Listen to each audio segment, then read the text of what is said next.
So I'll just show a few slides, a summary of our year, Patricia and myself. It's UPF, but also we work as a team. So some of the activities are UPF and Women's Federation joint activities together. So you'll see quite a lot of ladies on some of the slides. And then I'll just show a few slides at the end to give you a spark of hope, a glimmer of light in the present darkness that we've shown to people at recent meetings since October the 7th. This slide you've already seen. Back in February, first week of February, webinar Speaking Truth to Power. We had the...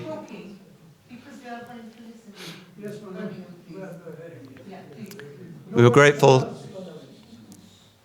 for Dr. Mike and Paul, Dr. Lakshmi, Harriet Crabtree, I don't know if she's there, top right of the picture from the Interfaith Network, spoke on Speaking Truth to Power, which I think Mike mentioned, that necessity. This you've also seen in May. We had, not sure how many people, about 170 people through the day.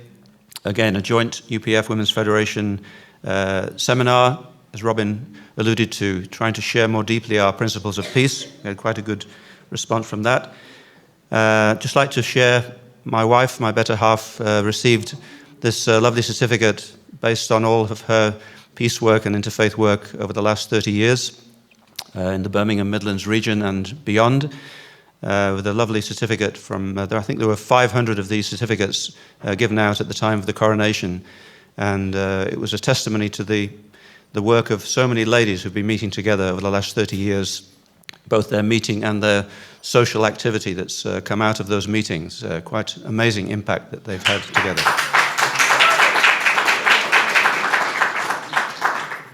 So definitely my better half, I can say with pride.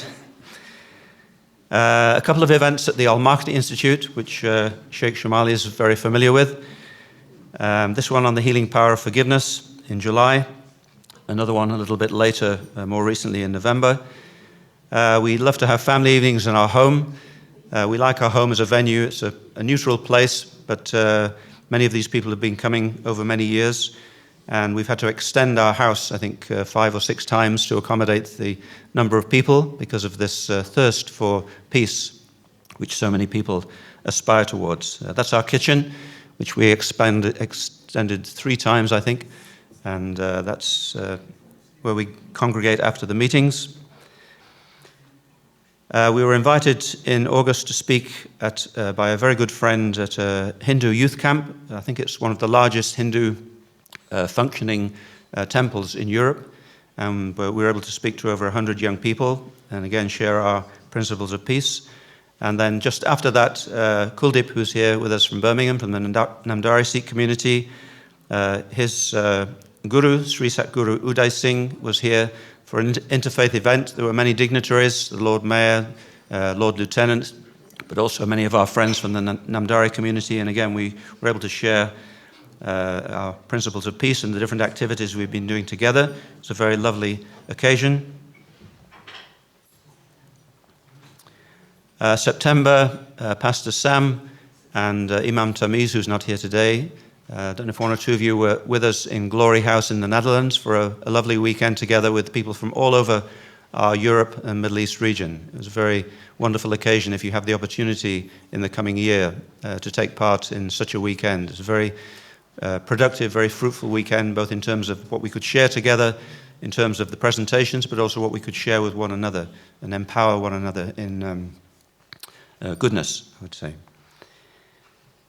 September, beginning of September, the 11th anniversary of Father Moon's passing.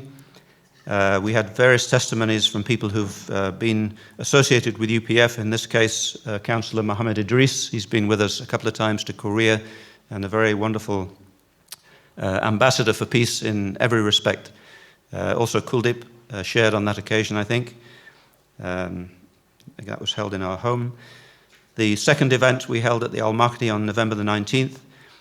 We'd supported them in a prayer vigil regarding the current tensions and situation in the Middle East, and we held our own event on November the 19th. Many people were there, and we could share readings and prayers from our different faith traditions, the ladies on the right from 7 different traditions.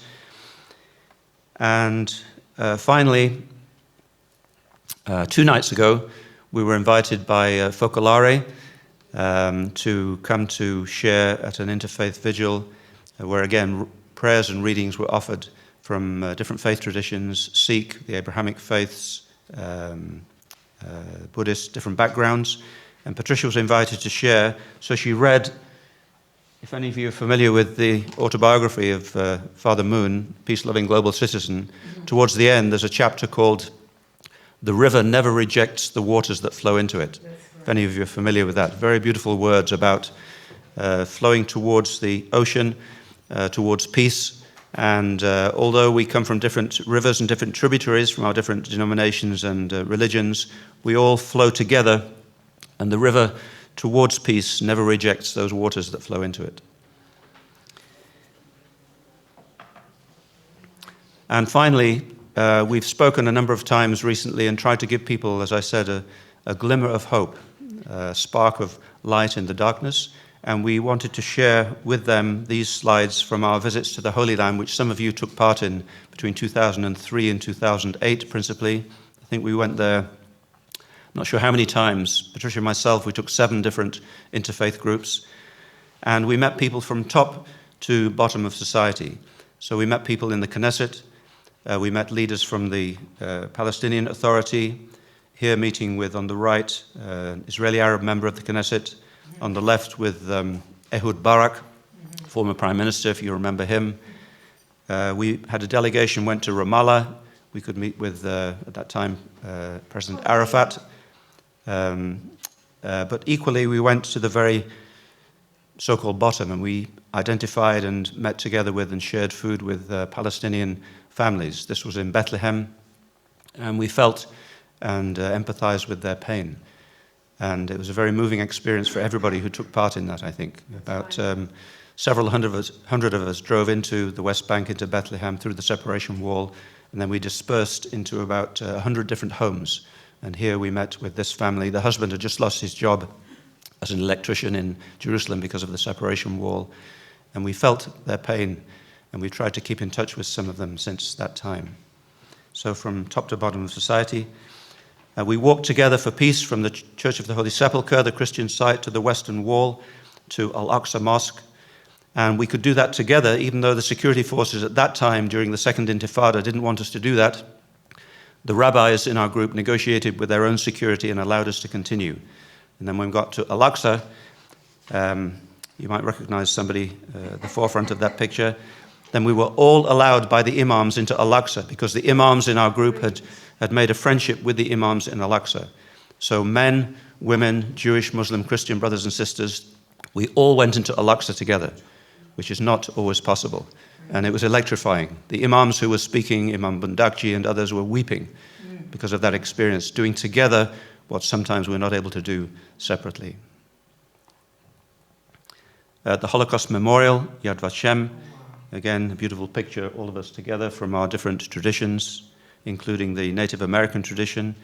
And here, a lovely, well-known lady from Birmingham, Rahana, laying flowers at the memorial at Yad Vashem, and then greeting survivors and relatives from the Holocaust. And then, finally, we brought several of the people that we met to the UK with Robin and Margaret to London and up to Birmingham. So Walid Sadiq, he was the Deputy Speaker of the Knesset. He came and spoke in Birmingham.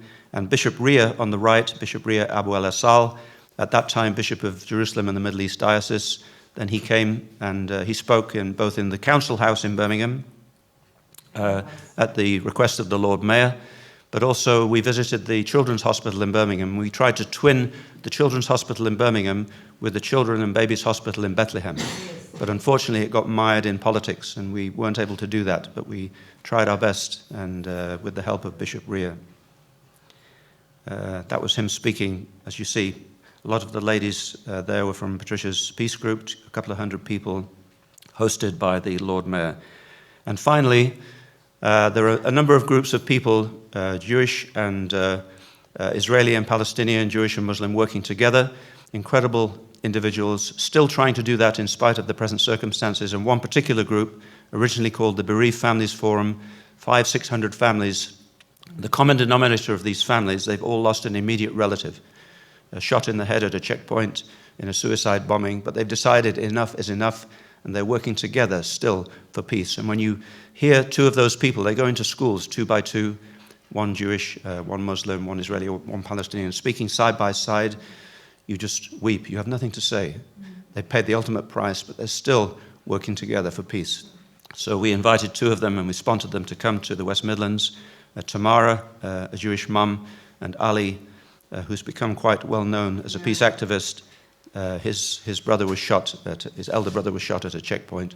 They are working together for peace. So they went into schools, into the mosque, they spoke at the university, on the media, in various locations, in sixth form colleges, and they had a most profound impact on the young people. And they gave this glimmer of hope that I mentioned, this spark of hope, this glimmer of light. And I think when the dust settles on the present catastrophic situation, we will need these people for peace and healing and reconciliation as we try to think how to reconstruct the future for so many people who've suffered during the present circumstances. So that's what I'd like to share with you. Thank you very much. Oh, that's wonderful.